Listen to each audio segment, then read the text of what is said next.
Room for a Student, an initiative of the Government of Ireland. Jean Curran on Highland Radio. And you're very welcome back. And as I said at the beginning of the show and just before the break, joining me in the studio now, I've got Priscilla Kee, and she's going to be telling us all about her new poetry book and also her fundraiser. And Priscilla, you are very welcome. Thank you very much for having me, Jean. Good evening. So you were winner of the Frances Browne Poetry Competition back in 2016. And was that where your interest in poetry began, or was it before that? I would say, Jean, my writing started from a very young age. I was very interested in song lyrics and things like that from the ages of 9 and 10. And then at secondary school, I really developed an interest in the poets Seamus Heaney, W.B. Yeats. But Sylvia Plath was probably my greatest inspiration.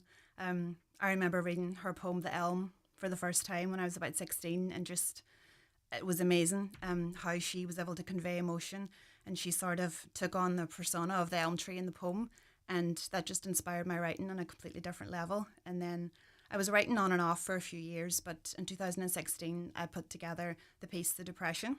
It was focused on mental health and my experience in watching people I knew with mental health problems as a child. And yeah, I entered it into the Frances Browne Poetry Competition and it won first prize, and that just inspired me to keep going from there. Yeah. Fantastic. And now you've just completed a book of 40 poems, which is no mean task at all, all written by yourself. Did this take long, from the very first thought to the final product? Well, the poems themselves are a collection probably from the last 6 or 7 years, because after the poetry competition, I set up my own poetry page on social media called PK Poetry. I wrote a lot during lockdown, during COVID, and then I took a bit of a break. But I'd say this last couple of years, I've been writing quite a bit. And really, to write a poem itself, in all honesty, Jean, a lot of the thoughts would come into my head at the one time in a rush.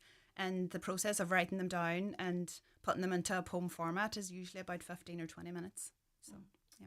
Fantastic. And lots of different genres or different themes in your poetry, or is it much the same?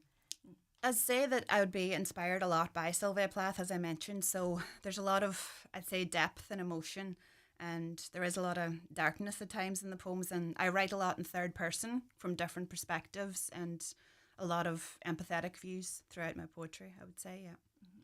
And you're launching is this your second book of poems? This is my first collection. Your first collection, yeah. Uh-huh. And you're launching it on the 9th of October in the Clanree, and that's as a fundraiser for breast clinic, the Northwest Breast Clinic in Letterkenny, yes. An organisation close to your heart, Priscilla. Yes. Well, I began the process of the book at the beginning of the year, and I was just in the middle of it when my older sister, Ellen, she was just going for a routine checkup at the end of April, beginning of May, and I work in the hospital myself, and I remember I popped up to her for her appointment that day, and unfortunately, at the end of May, she was diagnosed with stage 2 lobular breast cancer. It came as quite a shock. It was a shock to her, her husband, her son, and all her family. It was just, there was no one in our family ever diagnosed with cancer before, so that word is terrifying. And I suppose it's just, cancer is a very unforgiving presence. It brings quite a fear, a lot of the unknown. And it was terrifying not knowing what was going to happen next, because we'd never seen this before. And the staff in the clinic, in the breast clinic, just being there through the diagnosis with her, I was amazed. I had never seen the process that they go through. Mr. Sugar, her consultant, just the treatment from all the nurses and all the staff in the clinic, they're just so full of compassion and kindness, and they just give her so much information. And she herself now, I must say, I'll just add that she has been so brave and has shown so much grace through the diagnosis. She's halfway through her chemo treatment now, and if she is afraid, she's certainly not shown it. She's just been amazing. Mm-hmm. Yeah. And you mentioned Mr. Sugru there, and I've heard so many lovely stories about him, and he's actually come on board too with the book. Yes, I had asked him, funnily enough, early April if he would provide the photography for the book, because I always, over the years, knew that I wanted Faned Lighthouse at the front of my book, because writing for me was always like, to me it was my lighthouse, something that I always came home to. And it was just my first love. So I wanted the lighthouse, and I had been following his photography page over on Instagram, the Wild Atlantic Photography. It's just a beautiful page where he posts a lot of photos from around Donegal and other places. And he also has published his own 2 books over the last couple of years, most recently Hidden Donegal, where he actually has 30 poets across Donegal with 30 poems and some beautiful black and white photography throughout Donegal. And he raised money also with that book for 3 different charities in Donegal. So I knew that he had the experience as well, and he knows the work that goes into it. And he's been wonderful and very supportive. And then obviously I found myself then in the room with my sister and him when she was diagnosed. So I thought it was very fitting then, when I was going to raise funds for the clinic, to ask him to come and speak on the night. So he is going to speak as well as providing the photography for the Yes, he's going to come on the night and say a few words about the clinic, because October is Breast Cancer Awareness Month, as we all know. So I think, it will be wonderful for him to say a few words, and if that makes a few women, even only one woman, go home after that night and check themselves or make an appointment that they'd been putting off, and that would be brilliant. And I just, before we went in there too, we agreed that often women suffer from the ostrich syndrome. They stick their head in the sand and Yes. think if they find anything, it'll go away or it's not serious. And Of course. it's better to get these things checked out very quickly. We do, and that's very normal. And I mean, I would say myself, like, it is terrifying. It's terrifying as a woman, to check yourself if you find something. And a lot of the time, of course, it could be a cyst or a buildup of tissue. But if you go to the clinic, you'll have all your questions answered. And if it is the worst news, well, then early detection is obviously best. So yeah, definitely. And as well as Mr. Sugu talking on the night, there's going to be music on the night and great prizes for a draw as well. Yes. So Rodney and Claire Derry, they're a couple from Balbuffet, Twin Towns area, and they're just a wonderful musical duo. They also have piano lessons and singing lessons in the Twin Towns, and they're very well experienced, and they have agreed to come on the night and play. Yeah, so I'm delighted with that. And I also am doing a draw on the night. So just to try and raise as much funds as possible for the clinic. I have some great prizes. Edward Flanagan Fuels of Clady is providing a €200 voucher for coal.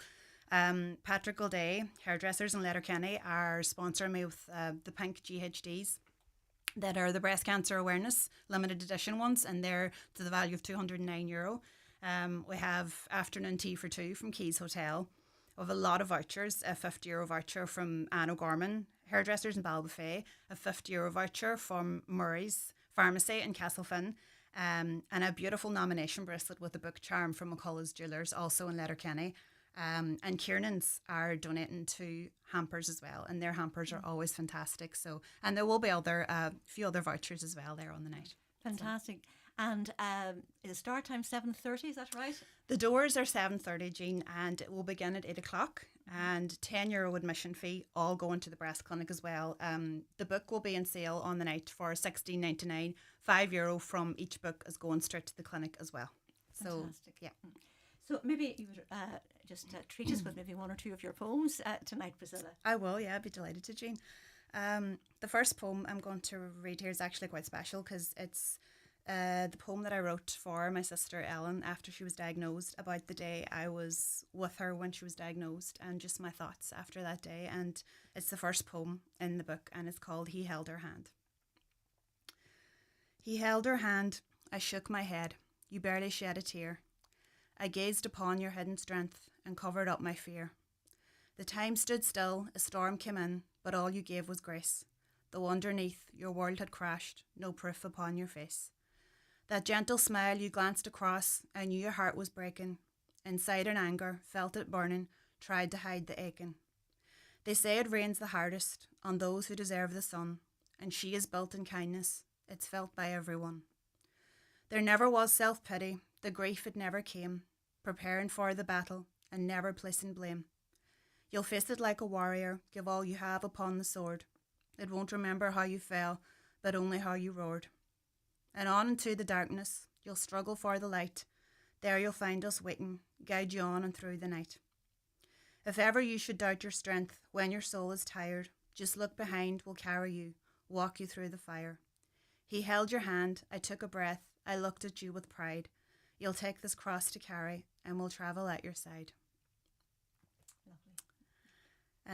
This next one I wrote back in 2022. It's called Just for Today. I actually wrote it on All Souls Day for November. Come walk with me a little while, and let us not forget. Take my hand and share this day like our souls have only met. Share with me your stories now, and I'll stand in your light. I'll give you all my tears to dry, and I'll give up my fight. Just for today you'll carry me, and our worries will be few. Even if it's but a dream, let's pretend that it's all true. We'll talk and glance at memories, all the glory of our past. Forget our hearts are broken now. Life takes love and leaves pain so fast. I'll remind you of how much you're loved, and you'll lead me up above to show me that you're happy now, that we'll always share a love that is eternal, no time can come between. You'll wave goodbye from heaven, I won't believe what I've seen. Our walk is all but over now, and your soul is at rest, and even though the years roll on, I don't love you any less. So every year, let's take this day to remind our broken parts that we will never walk alone, connected by broken hearts. Lovely, and it's hard to read out a poem when it means so much to Yes. you, Priscilla. Yes, it is, yeah, definitely. Well, every good wish with your poetry writing, and with the night is the 9th of October, just to remind people again, 7:30, 10 years admission in the Clanry Hotel, and all proceeds going to the Northwest Breast Clinic, Letterkenny. Thanks very much, Jean. Thank you very every much. good for wish, having me. and And just before I go, I'm just going to do a wee shout out to my two daughters because they wanted to hear their name on the radio. So just hello and good night to Cadence and Presley Rose. and good night to them, and I'm sure you're very proud of your mum and her writing. Thank you. Many thanks indeed for coming here tonight. Thank you, Jean. Priscilla.